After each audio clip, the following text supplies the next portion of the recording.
Hello दोस्तों, कैसे हैं आप सभी लोग। देखिए, कल की क्लास में हम लोगों ने दक्षिण अमेरिका महाद्वीप के बारे में पढ़ा।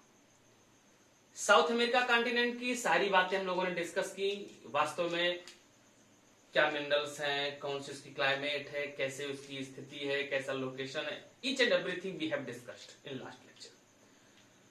तो आज हम लोगों को ये डिस्कस करना है, वास्तव में हमें ये देखना है क्यों ना आज हम लोग अपने इंडिया के बारे में डिस्कस करें। इसलिए आज हम लोग भारत के भूगोल को पढ़ना शुरू करेंगे। तो पहले हम लोग इंडिया के सेगमेंट को, क्योंकि आप लोगों में से कई सारे लोगों ने इस बात की डिमांड की थी कि सर इंडिया की ज्योग्राफी पढ़ा दीजिए, तो इसलिए हमने भी सोचा है कि चलिए पहले इंडिया की ज्योग्राफी, इंडिया का सेगमेंट पढ़ा देते हैं, फिर जो रेस्ट कॉन्टिनेंट छूट गए हैं उन पे भी हम आपको क्लास देंगे, पूर्णतः सारी बातें बताएंगे। तो आज हम लोगों को डिस्कस क्या करना होगा, इंडिया। देखिए, इंडिया शुरू करने से पहले आप लोगों में से जिन भी दोस्तों ने अभी तक चैनल को सब्सक्राइब ना किया हो, वो लोग चैनल को सब्सक्राइब जरूर कर लीजिए। जुड़ जाइए आप सभी लोग। चलिए पढ़ना शुरू करते हैं, शुरुआत करते हैं इंडिया की। देखो, इंडिया शुरू करने से पहले आपको दो तीन बातें यहां समझनी होंगी। क्या समझना है आपको? देखिए, ये हो गया ग्लोब अपना। ग्लोब का मतलब होता है जो पृथ्वी का अपर रूप हो, यानी जो पृथ्वी के जैसा दिखे, उसी को हम लोग ग्लोब कहते हैं। तो ये हो गया ग्लोब। ग्लोब का मतलब हो गया पृथ्वी का अपर रूप। अगर हम लोग ग्लोब पर अपने देखें तो ग्लोब पर ये जो लाइन है ये 0 डिग्री लैटिट्यूड है, 0 डिग्री अक्षांश रेखा है। इस 0 डिग्री अक्षांश रेखा को हम लोग कहते हैं विषुवत रेखा, यानी इसी को हम लोग नाम देते हैं इक्वेटर। क्या नाम देते हैं इसको? तो इसे हम लोग इक्वेटर कहते हैं, विषुवत रेखा कहते हैं। ये जो विषुवत रेखा है 0 डिग्री लैटिट्यूड है, 0 डिग्री लैटिट्यूड इस पूरे ग्लोब को दो बराबर भागों में डिवाइड कर देता है। एक पार्ट बनता है जो ये डायरेक्शन है नॉर्थ, ये है साउथ, तो इसका एक पार्ट नॉर्थ में बनता है, इसलिए इसको हम लोग बोलते हैं उत्तरी गोलार्ध, यानी इंग्लिश में बोलते हैं इसको इट इज नॉर्दर्न हेमिस्फीयर। क्या बोलते हैं इसको? उत्तरी गोलार्ध। और ये जो सेगमेंट है इसको कहते हैं दक्षिणी गोलार्ध, यानी सदर्न हेमिस्फीयर। क्योंकि 0 डिग्री विषुवत रेखा पूरे ग्लोब को क्या करती है, दो बराबर भागों में डिवाइड कर देती। तो एक 0 डिग्री से उत्तर में है तो उत्तरी गोलार्ध, दक्षिण में है तो क्या हो जाएगा, दक्षिणी गोलार्ध। फिर अगर हम लोग देशांतर के आधार पर देखें तो ये जो लाइन है ये है 0 डिग्री लॉन्गिट्यूड देशांतर, इसे हम लोग जीएमटी कहते हैं, Greenwich mean time line, Greenwich प्रधान याम्योत्तर रेखा है। एक यहां खास बात आप लोगों को याद रखना है, वैसे हमने अक्षांश और देशांतर वाले चैप्टर में सारी बातें पढ़ा दी। यहां एक बात आपको ध्यान रखना है कि जो 0 डिग्री जीएमटी है, ग्रीनविच मीन टाइम लाइन है, ये इस पूरे ग्लोब को दो बराबर भागों में बांट देती है, एक पूर्वी गोलार्ध और दूसरा पश्चिमी गोलार्ध। यानी कि क्या बन जाएगा, ये पूरा हो गया ये ईस्टर्न हेमिस्फीयर, और ये पूरा का पूरा सेगमेंट क्या हो गया, वेस्टर्न हेमिस्फीयर हो गया। इतनी बात एकदम समझ में आई। उसके बाद अगर हम लोग देखें तो ये जो लाइन है, ये जो अक्षांश है, ये है 23.5 नॉर्थ, इसको हम लोग कहते हैं ट्रॉपिक ऑफ कैंसर, यानी ये है कर्क रेखा।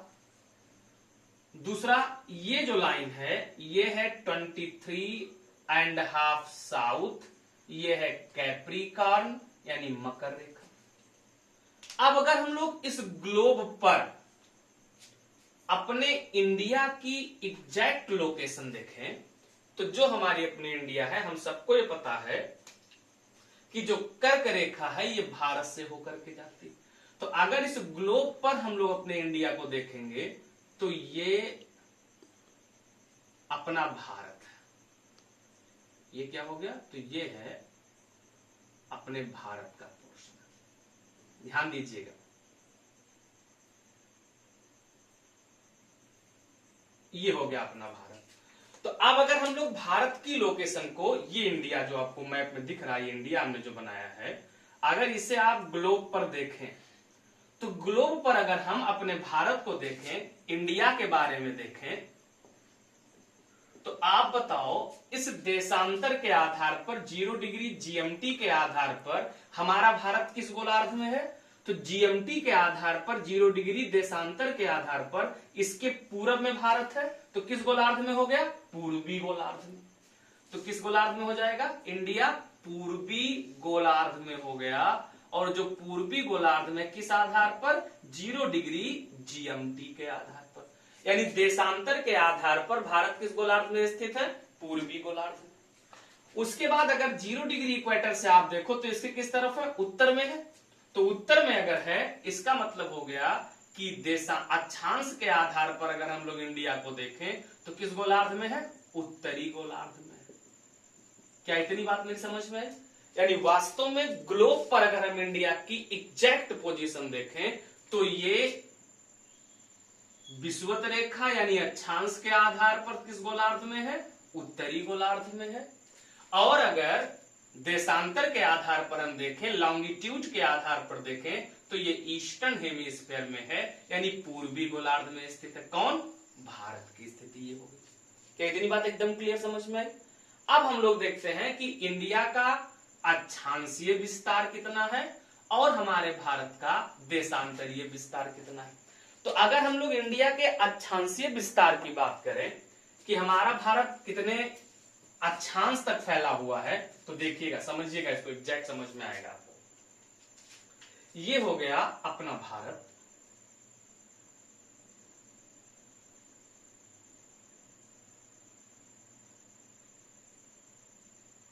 ये बन गया अपना भारत है। ये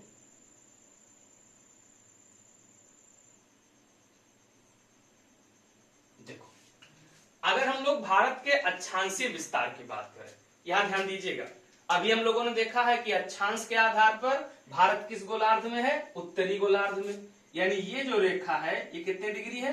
0 डिग्री। 0 डिग्री किस तरफ है? उत्तर में है। तो जब 0 डिग्री के उत्तर में इंडिया है तो 0 से शुरू करेंगे, 0 1 2 3, चलते चलते हम लोग जब कहां पहुंच जाएंगे? जब हम लोग पहुंच जाएंगे 8 डिग्री 4 मिनट, ये है अक्षांश, इसका मान है 8 डिग्री 4 मिनट उत्तर। तो 8 डिग्री 4 मिनट उत्तर से लेकर कहां तक? तो 37 डिग्री 6 मिनट उत्तर तक। तो भारत की जो मुख्य भूमि है, भारत के इस मुख्य भूमि का विस्तार कहां से कहां तक है? तो 8 डिग्री 4 मिनट उत्तर से लेकर 37 डिग्री 6 मिनट उत्तर तक मुख्य भूमि का विस्तार हो गया। इतनी बात समझ में? उसके बाद कर्क रेखा भारत के लगभग बीचों बीच से होकर के जाती है। ये कौन सी रेखा हो गई? तो ये हो गई 23.5 नॉर्थ ट्रॉपिक ऑफ कैंसर, यानी कर्क रेखा। तो जो कर्क रेखा है, कर्क रेखा कहां से होके जा रही है? कर्क रेखा भारत के 8 राज्यों से होके जाती है। कितने राज्यों से होके गुजरती है? तो कर्क रेखा भारत के 8 राज्यों से होके गुजरती है। और जिन 8 राज्यों से होकर के ये गुजर रही है, देखो इनका सीक्वेंस अगर हम लोग देखें तो ये डायरेक्शन पूरब है और ये डायरेक्शन कौन सा है? पश्चिम।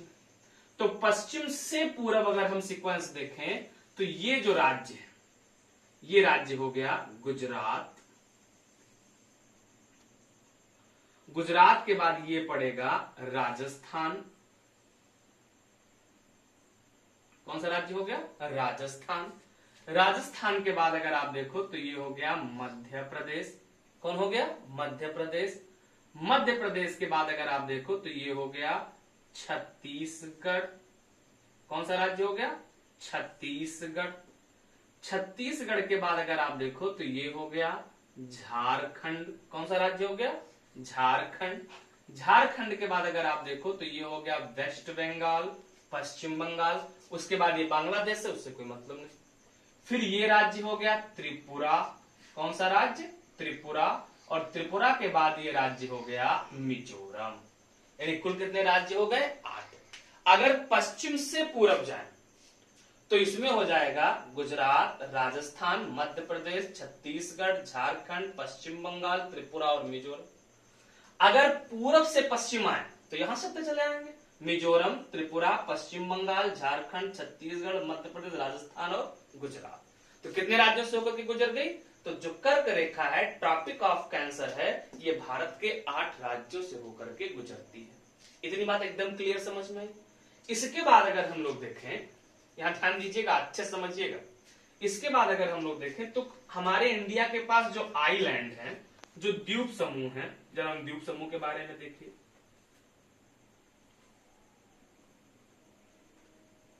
बस समझने के लिए हम आपको ऐसा बता दे रहे हैं कि एग्जैक्ट आपको समझ में आए। बाकी पूरा आइलैंड अच्छे से आपको डिटेल में हम अध्ययन कराएंगे, पूरा याद कराएंगे, पूरा बताएंगे।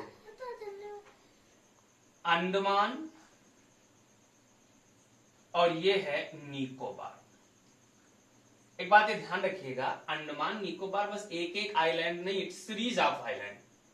यहां मैं केवल आपको समझने भर का बता रहा हूं, बाकी आगे पूरे आइलैंड की हम आपको स्टडी जब कराएंगे, वहां एग्जैक्ट कितने आइलैंड है, किस आइलैंड पे किसका क्या नाम। अभी जो करंट में भी मुद्दा था कुछ दिन पहले, मोदी जी ने आइलैंड के नाम बदले हैं, तो ये सारी बातें हम आपको बताएंगे।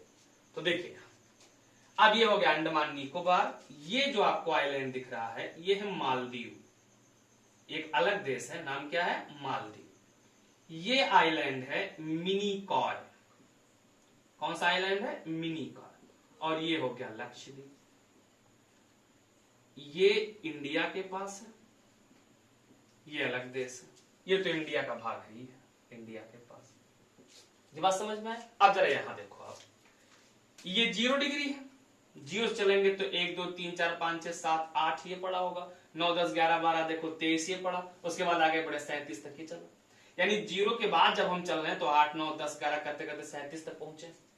तो ये जो निकोबार है, ये जो पॉइंट आपको दिख रहा है, ये पॉइंट देख पा रहे हो आप, ये जो पॉइंट आपको दिख रहा है, इसका अक्षांश मान है 6 डिग्री 4 मिनट उत्तर। कितना है? 6 डिग्री 4 मिनट उत्तर से लेकर, और भारत का पूरा अक्षांशीय विस्तार 37 डिग्री 6 मिनट उत्तर तक है। यानी हमारे इंडिया का एक्सपेंशन 6 डिग्री 4 मिनट नॉर्थ से लेकर कहां तक है? 37 डिग्री 6 मिनट उत्तर तक है। या आपको एग्जैक्ट याद होना चाहिए। मुख्य भूमिका कहां से है? तो मुख्य भूमिका विस्तार 8 डिग्री 4 मिनट उत्तर से लेकर 37 डिग्री 6 मिनट उत्तर तक है। क्या ये बात एकदम क्लियर समझ में आई? अक्षांशीय विस्तार समझ में आया? अगर ये बात मेरी समझ में आ गई है तो कमेंट करके जरूर बताइएगा कि ये बात हमें वास्तव में पूर्णतया समझ में आई कि भारत का अक्षांशीय विस्तार कहां से कहां तक? 8 डिग्री 4 मिनट से 37 डिग्री 6 मिनट। कब? जब मुख्य भूमि की बात करें। और टोटल इंडिया आइलैंड सहित देखें तो 6 डिग्री 4 मिनट से लेकर 37 डिग्री 6 मिनट उत्तर तक फैला हुआ है। Is that clear? एकदम प्रॉपर समझ में आया है ये? बोलो, एकदम समझ में आ गया है? आप चलो आगे बढ़ते हैं। अब हम लोग देखते हैं, अगर ये 6 डिग्री है तो 6 डिग्री के बाद 7 मिनट, 7 के बाद 8 आएगा। तो ये जो आपको दिख रहा है, ये चैनल है। अक्षांश के नाम पर ही इस चैनल का मतलब सागरीय भाग, इसको 8 डिग्री चैनल नाम दिया गया है। अक्षांश के नाम पर इसको क्या कहा गया है? 8 डिग्री चैनल। अब आप बताओ, इस 8 डिग्री चैनल के द्वारा कौन कौन अलग हो रहा है? मालदीव और मिनिकॉय। कौन कौन अलग हो रहा है? तो मालदीव और मिनिकॉय को कौन अलग करता है? तो मालदीव और मिनिकॉय को 8 डिग्री चैनल अलग करता है। एकदम क्लियर समझ में आया? उसके बाद है ये 9 डिग्री चैनल। कितने डिग्री? तो ये हो गया 9 डिग्री चैनल। जो ये 9 डिग्री चैनल है, ये किस किस को अलग करता है?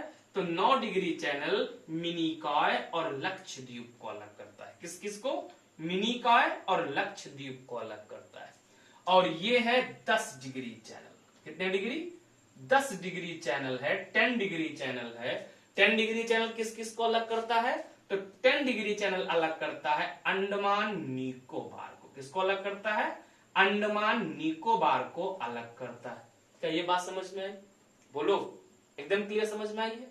देखिए एकदम clear. 8 degree Maldives Minicoy, 9 degree Minicoy Lakshadweep, 10 degree Andaman Nicobar, ये अक्षांशीय विस्तार के बारे में हो गया। इतनी बात समझ में? अब चलो अब देखते हैं भारत का देशांतरीय विस्तार यानी लॉन्गिट्यूडनल एक्सपेंशन इंडिया का कहां से कहां तक है। अगर हम लोग इंडिया के लॉन्गिट्यूडनल एक्सपेंशन की बात करें तो जो हमारे इंडिया का लॉन्गिट्यूडनल एक्सपेंशन है, ये जरा ध्यान दीजिएगा, एग्जैक्ट आपको समझ में आएगा। देखो ये है, ये एक देशांतर रेखा है और एक दूसरी देशांतर रेखा है, यहीं तक विस्तार होगा इसका। ये जो देशांतर रेखा है, ये देशांतर रेखा हम लोगों ने इतना पढ़ लिया है कि 0 डिग्री जो जीएमटी है, इसके यानी पूर्वी गोलार्ध में भारत था, तो चूंकि पूर्वी गोलार्ध में हमारा भारत है तो 0 डिग्री के पूरब में होगा। ये जो आपको लाइन दिख रही है, अच्छा देशांतर रेखा दिख रहा है, ये है 68 डिग्री 7 मिनट पूर्वी। कहां से? तो 68 डिग्री 7 मिनट पूरब से लेकर 97 डिग्री 25 पूरब तक। यानी अगर देशांतरीय विस्तार हम अपने इंडिया का देखें, लॉन्गिट्यूडनल एक्सपेंशन ऑफ इंडिया अगर देखा जाए तो 68 डिग्री 7 मिनट पूरब से लेकर 97 डिग्री 25 पूर्वी देशांतर तक किसका एक्सपेंशन है? तो हमारे भारत का देशांतरीय विस्तार है। क्या इतनी बात समझ में आई है? एकदम एग्जैक्ट समझ में आया? अब जरा यहां कुछ बातें आपको इसके बारे में सीखनी है जो बहुत ही इंपॉर्टेंट है और ये आपको जानना भी बहुत जरूरी है। यहां देखो साहब, देखिए इसे अगर आप देखो तो ये ग्लोब हो गया। इस ग्लोब पर अगर आप देखो तो ये 0 डिग्री देशांतर हो गया, जिसे हम लोग जीएमटी कहते हैं। इस पूरी पृथ्वी पर हमारे 360 देशांतर रेखाएं खींची गई हैं। कितनी खींची गई हैं? तो इस पूरे ग्लोब पर हमारे 360 देशांतर रेखाएं खींची गई। और हम सबको पता है कि दिन और रात कितने घंटे का होता है? 24 घंटे का। और पृथ्वी के घूर्णन के कारण दिन और रात होता है। और पृथ्वी को हमारे घूर्णन करने में कितना समय लगता है? 24 घंटे का समय लगता है। कितना समय लगता है? 24 घंटा, लगभग 24 घंटा लगता है। इसका मतलब इस 360 देशांतर को नहीं समझ में आ रहा है। टोटल देशांतर कितने? 360। एक बार घूमने में हमारी पृथ्वी को समय कितना लगा? 24 घंटे का समय लगा।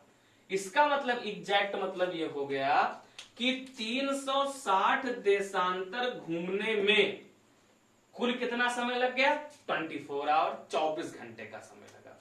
तो अगर एक देशांतर में हम लोग निकालें तो 24 जो घंटा है इसको मिनट बना दिया, अपान 360 हो गया। ये 0 से 0 कैंसिल, 6 6 जा 36, 6 4 जा 24।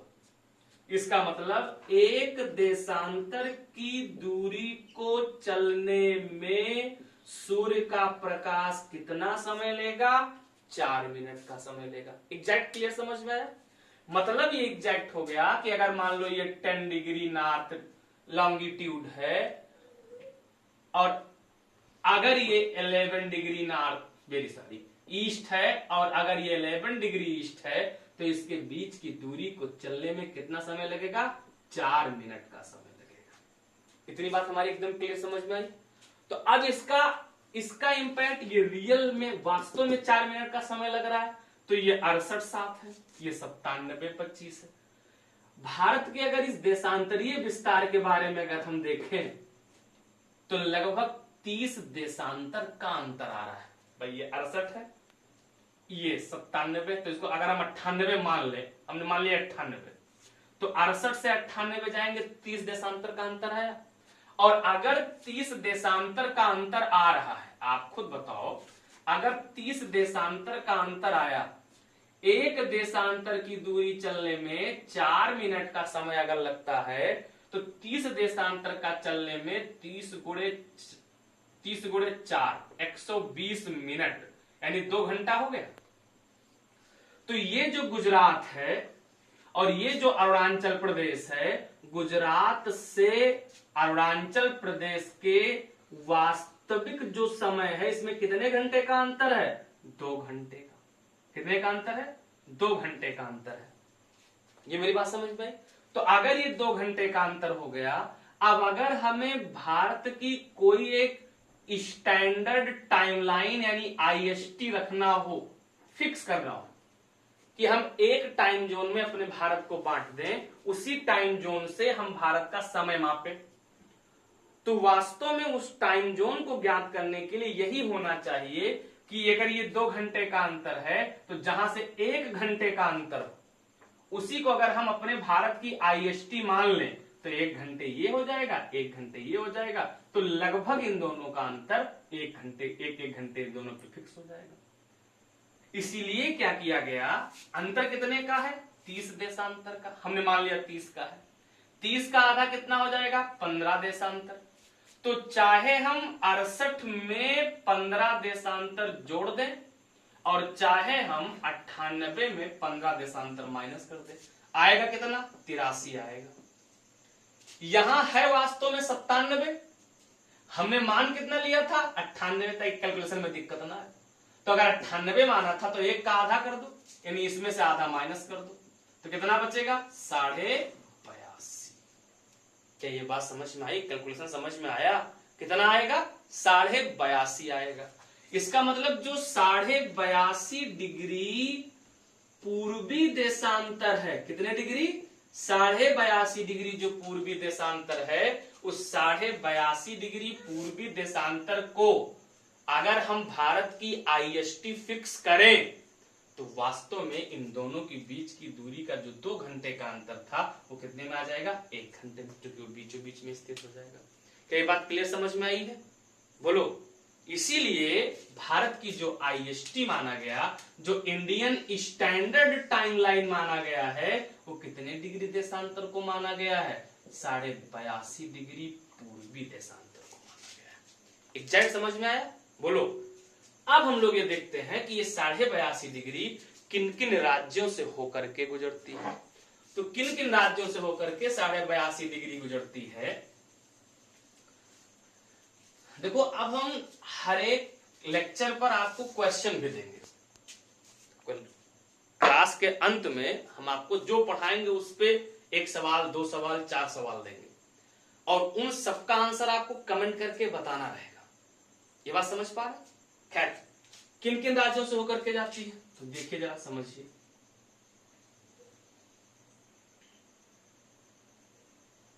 बस इजी जल्दी समझा दे रहा।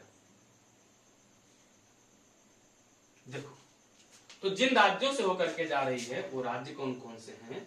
ये हो गया यूपी, यूपी के बाद एमपी, एमपी के बाद छत्तीसगढ़, छत्तीसगढ़ के बाद उड़ीसा और उड़ीसा के बाद आंध्र प्रदेश। यानी कितने राज्यों से होकर के जाती है? 82.5 डिग्री पूर्वी आईएसटी।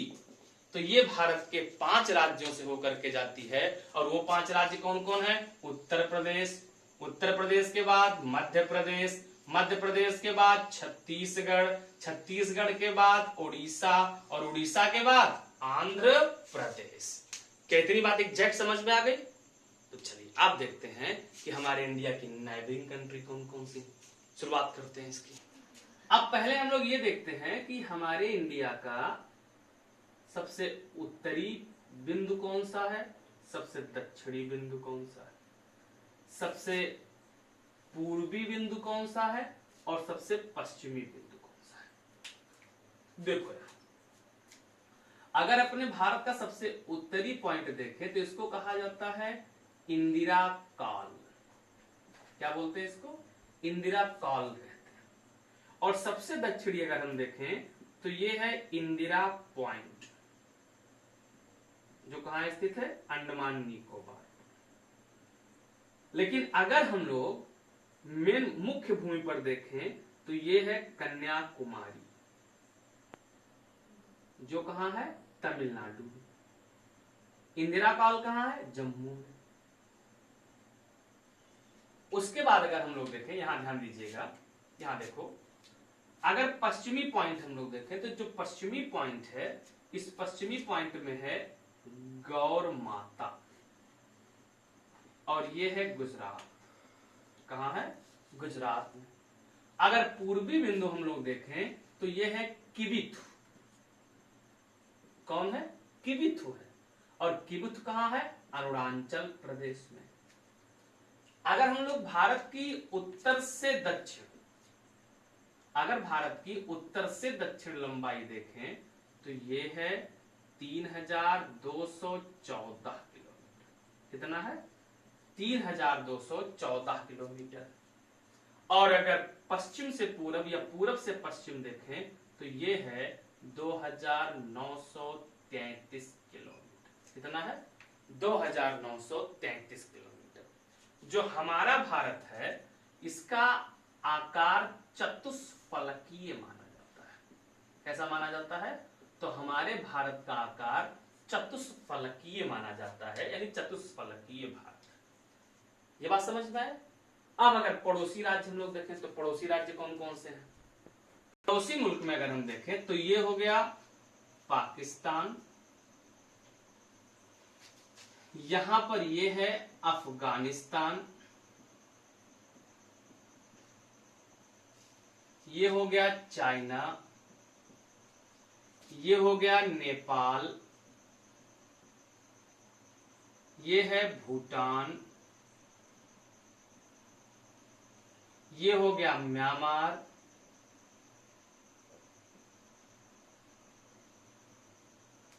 ये हो गया बांग्लादेश,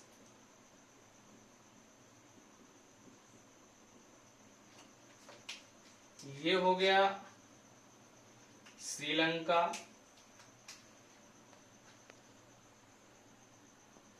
और उसके बाद ये है मालदीव। ये हमारे पड़ोसी मुल्क हो गए। अच्छा, एक बात ये भी ध्यान रखिएगा कि इंडिया एशिया महाद्वीप में है। किस महाद्वीप में है? तो हमारा भारत एशिया कॉन्टिनेंट में है, और एशिया कॉन्टिनेंट में भी किस एशिया में है? तो दक्षिण एशिया में है। किसमें है? दक्षिण एशिया में। और जो म्यांमार है ये दक्षिण पूर्व एशिया में है।